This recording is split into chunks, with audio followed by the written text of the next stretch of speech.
Hello friends, welcome back to my YouTube channel. तो आज काफ़ी टाइम के बाद मैं ये वीडियो आप लोगों के सामने लेकर आ रही हूँ। और ये वीडियो मेनली रिलेटेड है for the UP PGT music vocal के लिए, जिसमें हमारा सबसे फर्स्ट टॉपिक ही है स्वर। और उसमें ये है कि शुद्ध और विकृत स्वरों की व्याख्या। तो आज हम जानेंगे कि संगीत में स्वर किसे कहते हैं। ठीक है, तो स्टार्ट करते हैं अपना लेसन। तो फर्स्ट क्वेश्चन यही आता है कि संगीत में स्वर किसे कहते हैं। संगीत में वह शब्द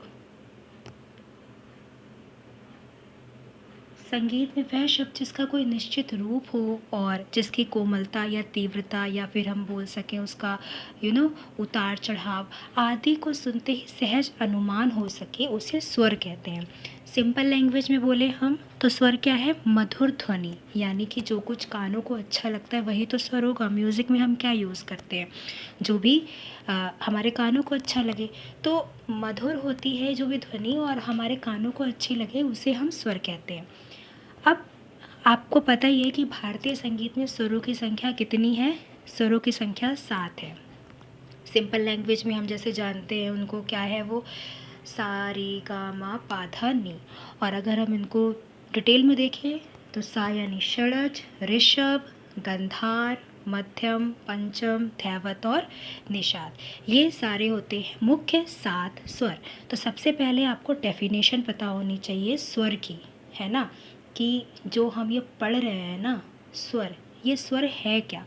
तो अगर हम इसको एक बहुत ही सिंपल लैंग्वेज में याद रखें तो मधुर ध्वनि या फिर मधुर आवाज़ हम बोल सकते हैं। ठीक है, मधुर ध्वनि जो हो गई वो हो गई हमारी स्वर। ठीक, एक बहुत ही सिंपल लैंग्वेज में। अब आपको पता होना चाहिए ध्वनि क्या है। ध्वनि यानी आवाज़, जो कुछ भी हम कानों से सुनते हैं वो किसी की भी आवाज़ हो। हम बचपन से ये चीज़ पढ़ते हुए आ रहे हैं कि ध्वनि क्या है, जो कुछ भी हम कानों से सुनते हैं, चाहे वो किसी बच्चे के रोने की आवाज़ हो या फिर किसी भी कोई बर्तन है उसकी आवाज़ हो, तो जो कुछ भी हम कानों में से सुनते हैं ना वो सारा का सारा ध्वनि कहलाता है।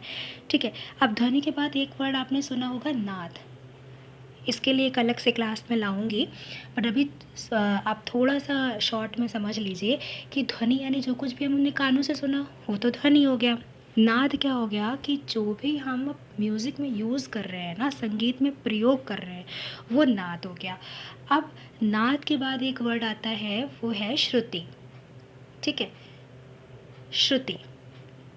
श्रुति क्या है? अब जो भी नाद से हम 22 श्रुतियाँ लेते हैं वो होता है श्रुति, यानी कि पूरा फिल्टर करके जो भी अब हम अपने म्यूज़िक में यूज़ करने वाले हैं। तो बेसिकली 7 नोट्स तो हमने पढ़े कि हमने 7 सुरों के बारे में पढ़ा। स्वर की definition I just hope clear होगी। अब हम आगे चलते हैं।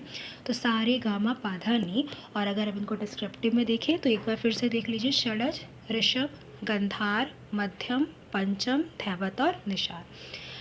एक बार जो पंडित ओमकार नाथ है उन्होंने स्वर की कुछ परिभाषा दी है, एक बार उसको देख लेते हैं।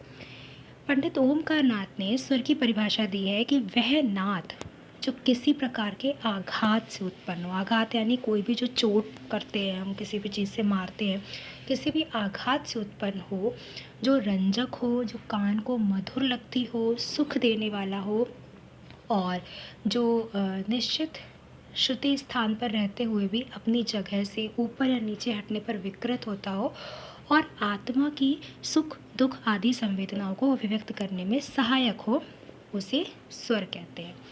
अब आते हैं संगीत में स्वर के प्रकार। क्वेश्चन आता है कि स्वर के कितने प्रकार होते हैं। तो बेसिकली मुख्य स्वर होते हैं 7। ठीक, सा रे गा मा पा धा नी सा, जो तो हमने षडज, ऋषभ, गंधार, मध्यम, पंचम, धैवत और निषाद देखा है। टाइप्स की अगर हम बात करें तो वो होते हैं 2। कौन कौन से? शुद्ध स्वर और विकृत स्वर। शुद्ध यानी जो प्योर होते हैं, प्योर हमारे नोट्स हो गए, और विकृत स्वर यानी जिसमें हम थोड़ा सा कोमल और स्वरों को इधर उधर कर देते हैं, वो विकृत स्वर। अब शुद्ध स्वर क्या है? जब स्वर अपने निश्चित स्थान पर रहते हैं शुद्ध स्वर कहलाते हैं। ठीक है, जहाँ पर उनका प्लेस है, जहाँ पर उनकी श्रुति व्यवस्था है, वहाँ पर रहते हैं, तो वो स्वर शुद्ध स्वर कहलाते हैं। और शुद्ध स्वर की संख्या 7 मानी गई है, सारेगामा पाधा नी। उसके बाद हम बात करते हैं विकृत स्वर।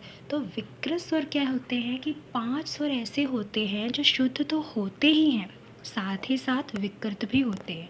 जो स्वर अपने निश्चित स्थान से थोड़ा चढ़े अथवा उतरे हुए होते हैं विकृत स्वर कहलाते हैं। अभी आप भी बताते हैं आपको, जैसे रे, ग, ध, नी। अब ये जो स्वर है ये शुद्ध स्वर भी हैं और ये विकृत भी है। विकृत कैसे हुए, यानी जब हम इन्हें कोमल कर देते हैं। भातखंडे स्वरलिपि पद्धति में कोमल का चिन्ह होता है स्वर के नीचे, ये खड़ी मात्रा, मतलब एक तरीके से एक अंडरलाइन हम जिसको बोल सकते हैं वो होता है। तो रे, ग, धा, नी ये कोमल स्वर हो गया। यानी कि जब हम अपने कोई स्वर है उस स्वर से एक स्वर पीछे ले लें तो वो कोमल स्वर हो जाता है। ठीक है, तो वो 4 है। विकृत स्वर भी 2 प्रकार के माने गए हैं। हमने स्वरों के तो 2 प्रकार पढ़ लिए, शुद्ध स्वर और विकृत स्वर।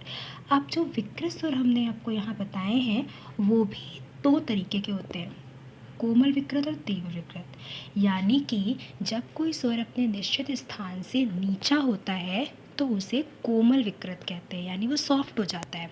और जब कोई निश्चित स्थान से ऊपर होता है तो उसे तीव्र विकृत कहते हैं। और तीव्र विकृत में आपने मा तीव्र सुना होगा, ये सिर्फ एक ही होता है। ठीक है, उसके बाद हमने देखा कि सप्तक में षडज और पंचम के अतिरिक्त शेष स्वर जैसे रेगा, धानी स्वर कोमल विकृत तथा मा तीव्र विकृत होता है। अच्छा, जो ये सा और पा होता है ना, जो अभी आगे बताएंगे हम, सा और पा होता है, इनको हम अचल स्वर बोलते हैं, यानी ये अपने प्लेस से नहीं हिलते हैं। ये एक बेस स्वर, हम इनको बेस नोट बोल सकते हैं।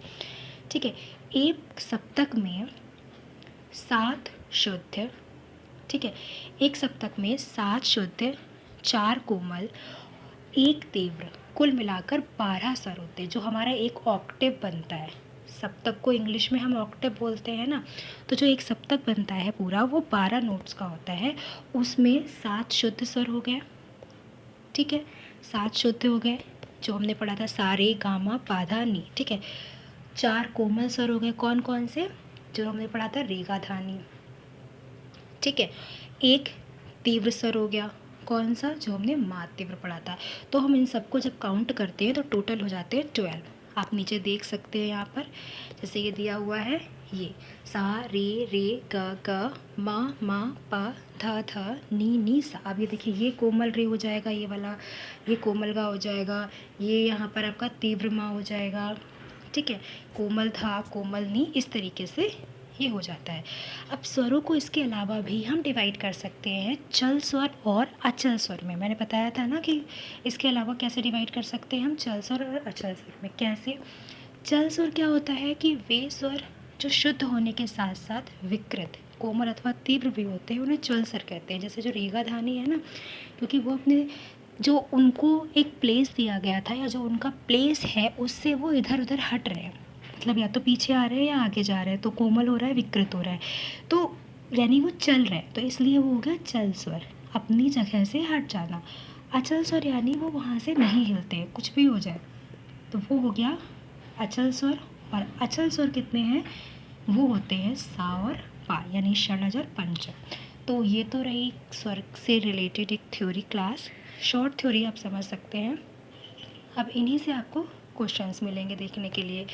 लाइक क्वेश्चंस क्या मिलेंगे, सबसे पहला क्वेश्चन तो यही आता है कि स्वर कितने प्रकार के होते हैं, तो स्वर 2 प्रकार के होते हैं। ठीक है, स्वरों के विस्तृत नाम पूछे जा सकते हैं, जैसे सा है, अब हमने सारे गा मा पा धा नी, ये तो ईजिली लर्न है, लेकिन षडज, ऋषभ, गंधार, मध्यम, पंचम, थैवत, निषाद हमें इस तरीके से भी लर्न करना चाहिए।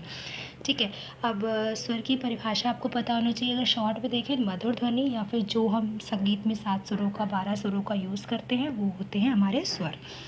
और प्रकार हमने अभी देखे 2 प्रकार होते हैं, शुद्ध स्वर और विकृत स्वर। लेकिन विकृत स्वर को फिर हमने 2 टाइप्स में डिवाइड किया, और वो कौन कौन से थे, कोमल विकृत और तीव्र विकृत, राइट। उसके बाद हमने देखा चल स्वर और अचल स्वर। तो ये थ्योरी थी। अभी आप इस थ्योरी पर कमांड करिए, फिर इससे रिलेटेड हम क्वेश्चन भी आगे लेकर आएंगे। आई जस्ट होप कि मैं आगे वीडियो लाती रहूँ। अगर आप लोगों के लिए हेल्पफुल रहता है और अगर आप लोगों के लिए हेल्पफुल रहता है तो आई विल ट्राई कि मैं इसको कंटिन्यू रखूँ। तो it's all about today's class. हम मिलते हैं नेक्स्ट क्लास में। Till then bye bye, take care and thank you. And हाँ, one more thing I want to say कि अगर आपको इसका PDF चाहिए तो प्लीज़ आप मुझे कमेंट करके बताइएगा। I will share it in the description box. Okay, so thank you.